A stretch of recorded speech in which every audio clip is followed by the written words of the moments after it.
सत श्री अकाल बच्चों, अज असी क्लास 10th मैथेमैटिक्स का chapter number 3 pair of linear equation in two variable करन जा रहे हैं, जिहदा कि सब टॉपिक है introduction of solution of pair of linear equation in two variable, consistent और इनकंसिस्टेंट।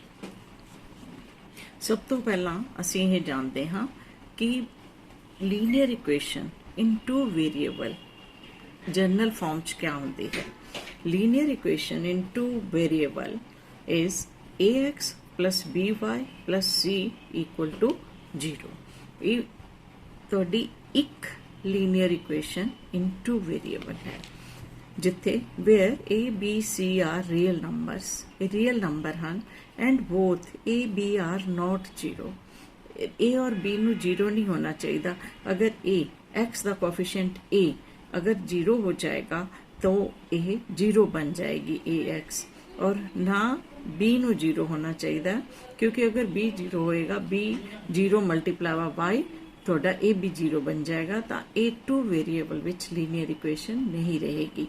तुसी देख सकते हो इत्थे दो वेरीएबल यूज किए गए, एक x जिहदी की रेज टू पावर 1 है और y रेज टू पावर 1 नू असीं लिखते नहीं हैं, इसीलिए ax plus b y plus c equal to 0 ये एक लीनियर इक्वेशन है two variable which.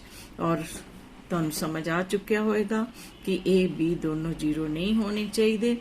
With variable ये विच यूज किए गए, जिदा हुणे मैं तुहानू दस्सिया x एंड y, दो वेरिएबल।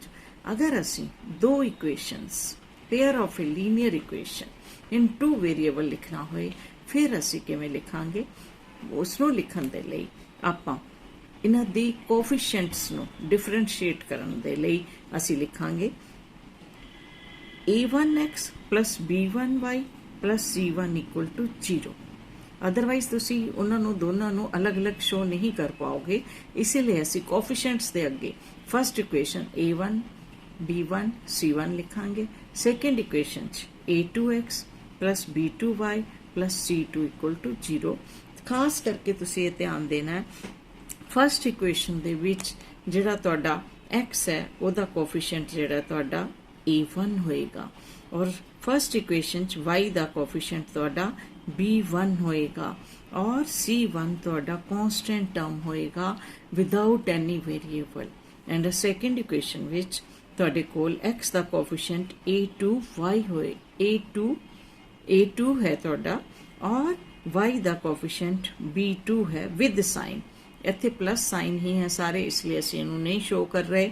अगर इक्वेशन च अगे साडे को माइनस साइन आएंगे, नैगेटिव साइन आएंगे, नैगेटिव आएगा तो उन्होंने असीं नाल लांगे, और c2 तुहाडा कांस्टेंट टर्म है सेकेंड वाली लीनियर इक्वेशन है टू वेरिएबल दे विच। हुण असीं करन लगे हाँ कि पेयर जिहड़ा लीनियर इक्वेशनस का सानू दिता गया है उहदे उसनूं असीं किहड़े किहड़े मैथड दे नाल सॉल्व कर सकते हाँ, और उस मैथड जिहड़े है और कद तुहाडियां दोनों इक्वेशनां कंसिस्टेंट होणगियां और कद इनकंसिस्टेंट होणगियां, असीं वो करन जा रहे हैं। और सब तो पहला एक मैथड इहदा पहला मैथड जिहड़ा है ग्राफिकली है, ग्राफ दे नाल दोनों लीनियर इक्वेशनस नूं सॉल्व करना, और दूसरा एल्जेब्रिकली तुहाडा मैथड है, और एल्जेब्रिकली च तुहाडे तीन तरीके आ जांदे हन, एक एलिमिनेशन, एक सबस्टिट्यूशन, एक क्रॉस मल्टीप्लिकेशन। तुहाडे CBSE ने क्रॉस मल्टीप्लिकेशन वाला मैथड जिहड़ा है इस बार डिलीट किया होया है, जबकि पंजाब एजुकेशन बोर्ड नूं यह करना पएगा क्रॉस मल्टीप्लिकेशन वाला मैथड भी।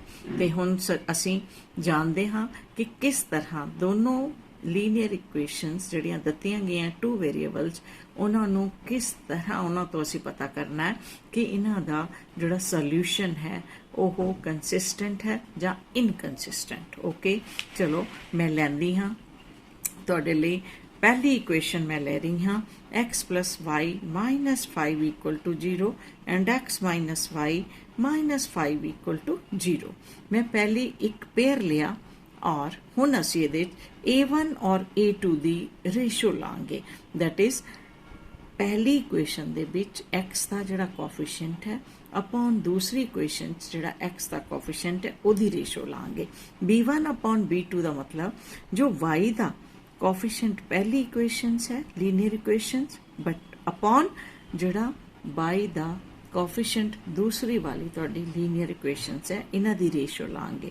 फिर असी कॉन्स्टेंट टर्म्स की रेशो लांगे C1 अते C2। फिर असी उहदा कंपैरिजन करांगे कि कंपैरिजन करके सानू उहदे विच की मिलिया और फिर असी अगे जिहड़ा है उहदा सल्यूशन दसांगे किहो जिहा। ओके चलो A1 अपॉन A2 x मैं x दे उत्ते सर्कल लगाऊंगी और इन्हां दे दोनों दे पहली इक्वेशन कुछ नहीं लिखा गया तो 1 होएगा, दूसरी विच भी कुछ नहीं लिखा गया तो 1 मतलब A1 अपॉन A2 तुहानू 1 मिलेगा 1 अपॉन 1 दैट इज 1।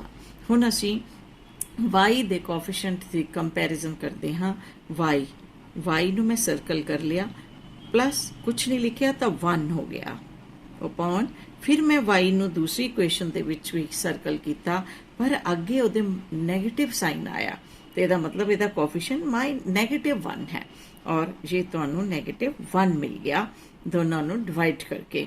फिर तीसरा कॉन्स्टेंट टर्म इहदे च -5 है दूसरे च भी -5 है -5 अपॉन -5 ये तुहानू मिल गया 1।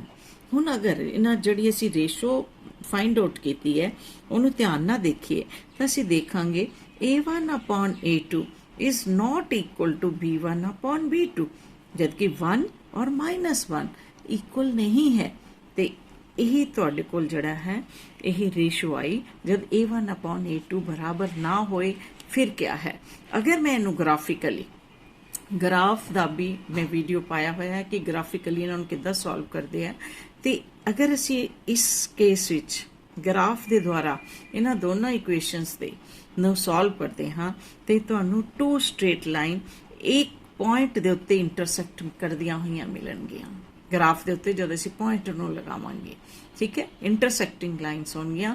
अगर A1 अपॉन A2 इक्वल नहीं है B1 upon B2 they that मीनस इन्हां linear pair of a linear equation का एक यूनीक सोल्यूशन है क्योंकि वो एक ही पॉइंट के उत्ते कट रही हैं जब ग्राफिकली असी इन्हू सॉल्व किया तो असी कह सकते हाँ कि ये दोनों इक्वेशनस जिहड़ियां इनकंसिस्टेंट हैं दोनों इक्वेशनस इनकंसिस्टेंट है।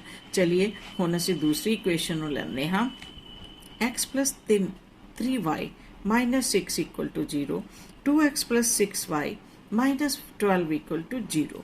पहले की तरह असी A1 अते A2 की रेशो लैंदे हाँ और मैं सर्कल करती हाँ x नू इत्थे कुछ नहीं है तो दैट मीनस 1 है तो ये तुहाडी रेशो आई 1 अपॉन 2। अब मैं y और y नू सर्कल करती हाँ बाकी विद साइन ये कोफिशिएंट रह जाएंगे साडे को दैट इज 3 और इधर है +6 प्लस नू लिखने की जरूरत नहीं ये भी 1 अपॉन 2 आ गया। Third -6 and minus C1 -6 upon -12 मैं इहदी रेशो लई दैट इज अगेन 1 अपॉन 2। तीनों रेशो तुहाड़ियां इक्वल आ गई दैट मीनस कंडीशन क्या बनी A1 upon A2 equal to B1 upon B2 that is equal to C1 upon C2। और अगर असी ग्राफिकली इनू असी सॉल्व करांगे तो असी देखांगे दोनों लाइनां एक दूजे दे उपर ही आ जाणगियां जिन्नू असी कोइंसिडेंट लाइन्स कहंदे हां। कोइंसिडेंट एक नू दूसरी लाइन जड़ी है पूरा कवर कर लेगी ठीक है। तो इस केस विच तुहाडे इनफाइनाइट मैनी सोल्यूशन होणगे और फिर तो जड़ियां तुहाडियां इक्वेशनस हैं इनकंसिस्टेंट होणगियां। ओके हुण असीं थर्ड केस लैंदे हां। थर्ड केस मेरे को क्या है ax plus y minus 4 equal to 0 4x plus 2y minus 12 equal to 0। Same मैं a1 अते a2 की रेशो लै रही हाँ दोनों ही x नू मैं सर्कल कर लिया कोफिशिएंट आगे रह गए 2 upon 4 that is 1 upon 2 that is 1 upon 2 and second y नू मैंने सर्कल किया कोई कोफिशिएंट आप तुहानू y दा कुछ नहीं दिख रहा दैट मीनस 1 है 1y है वो अपॉन 2 ये भी 1 अपॉन 2। अब कॉन्स्टेंट टर्म का मैं ले रही हाँ -4 अपॉन -12 ਮਾਈਨਸ ਨੈਗੇਟਿਵ ਇਹ ਤੁਹਾਡਾ ਆ ਗਿਆ 1/3। ਇਸ ਕੇਸ ਦੇ ਵਿੱਚ ਤੁਹਾਡਾ A1/A2 ਦੀ ਰੇਸ਼ੋ B1/B2 ਦੀ ਰੇਸ਼ੋ ਦੇ ਇਕੁਅਲ ਹੈ, ਪਰ C1/C2 ਦੀ ਰੇਸ਼ੋ ਦੇ ਇਕੁਅਲ ਨਹੀਂ। 1/2 is equal to 1/2, that is not equal to the 1/3।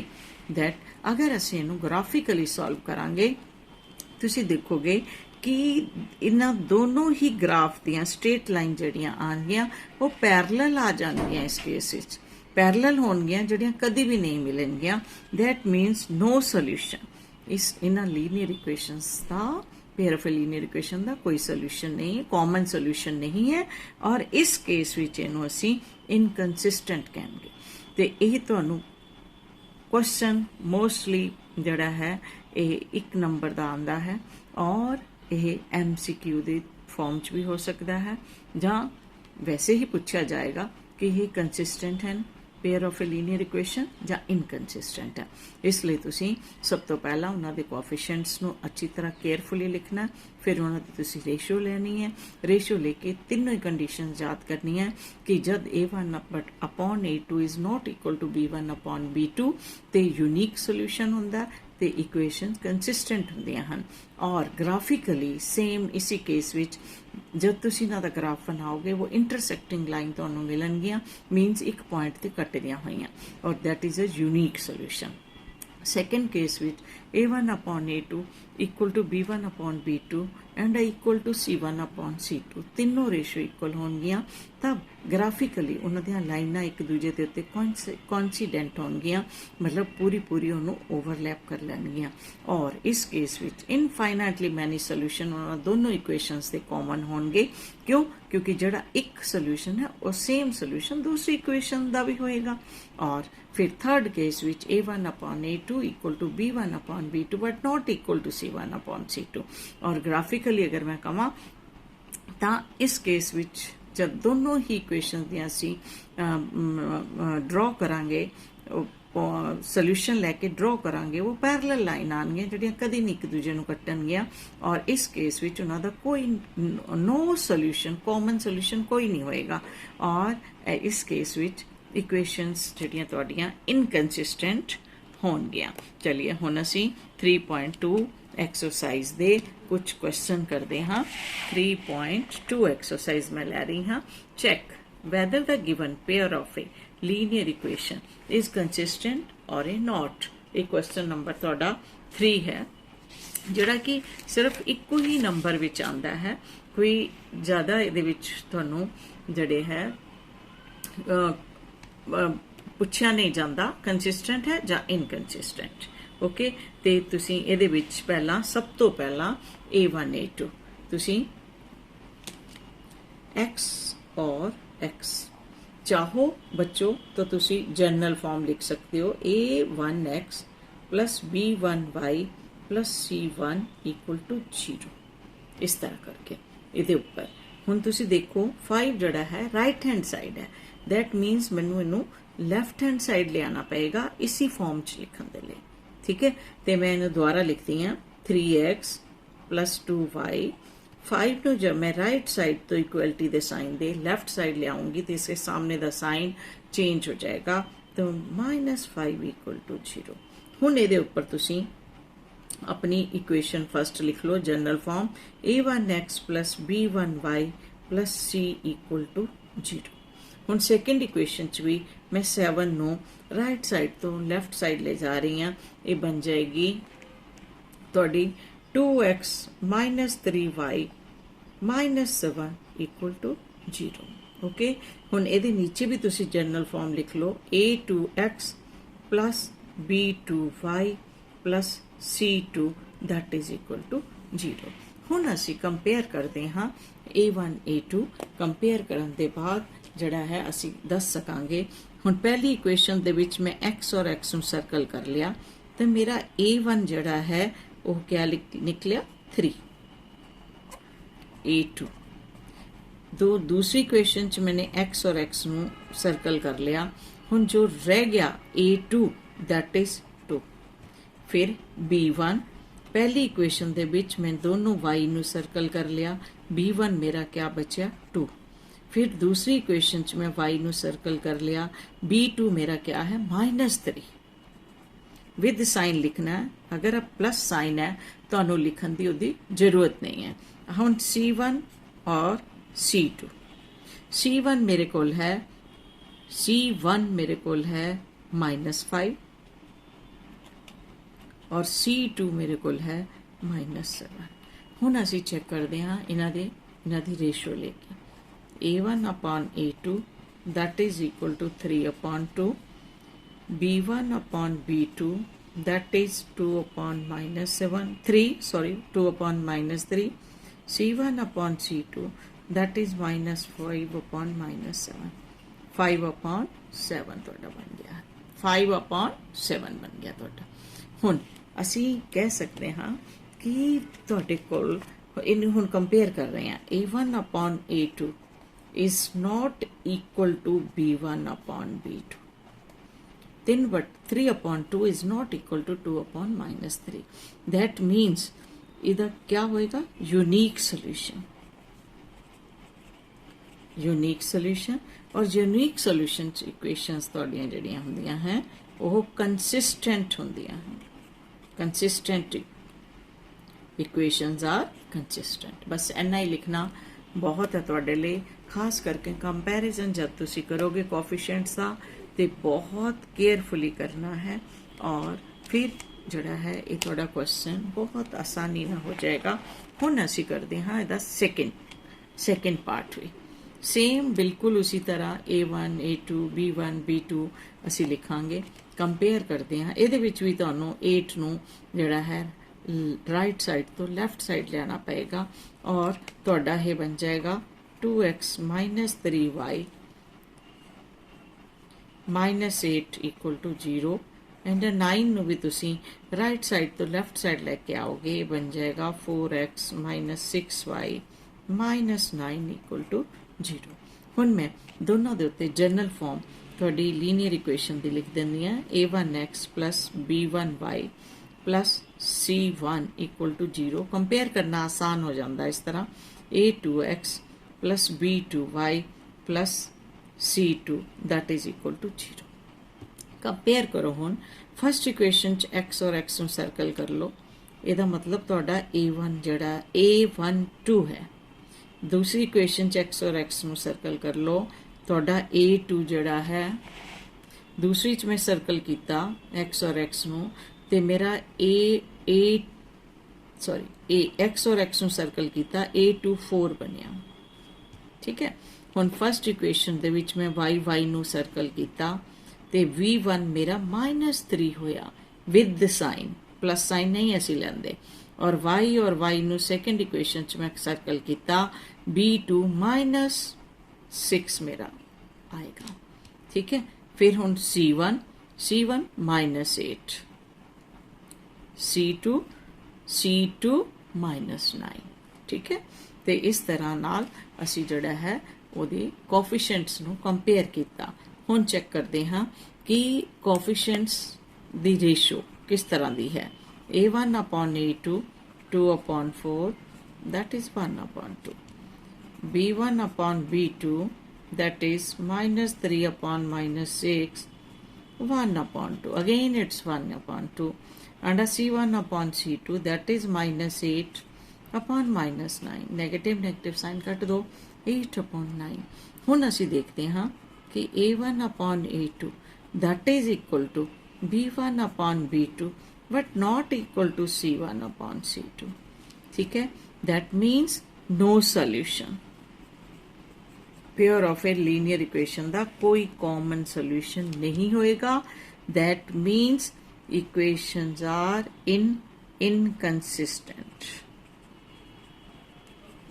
Inconsistent होंगे।